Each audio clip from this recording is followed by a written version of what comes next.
Last 2 movies నుంచి అల్లరి నరేష్ గారు తన జానర్‌ని కంప్లీట్‌గా మార్చేశారు. అన్నీ సీరియస్ అండ్ మెసేజ్ ఇచ్చే మూవీస్ లాంటివి చేస్తున్నారు. అలా వచ్చిందే ఈ 'బచ్చల మల్లి' మూవీ కూడా.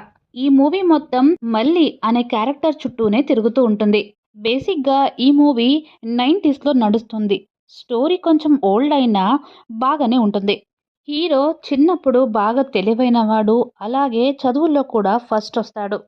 స్టార్టింగ్‌లో చాలా హ్యాపీగా ఉన్న ఫ్యామిలీని చూపిస్తున్న ఈ మూవీ స్టోరీ తర్వాత వాళ్ళ నాన్న చేసిన ఒక పనికి ఈ కుర్రాడు వాళ్ళ నాన్నని తన లైఫ్ లాంగ్ ద్వేషిస్తూనే ఉంటాడు. దీంట్లో హీరో క్యారెక్టర్ చాలా మొండితత్వం. ఏదేమైనా సరే తనకి నచ్చిందే చేసే టైప్ ఉంటాడు. ఇంకా ఆ విషయం గురించి తన లైఫ్ మొత్తాన్ని పాడు చేసుకుంటాడు.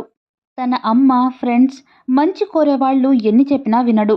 ఇలా మొండిగా సాగుతున్న తన లైఫ్‌లోకి ఒక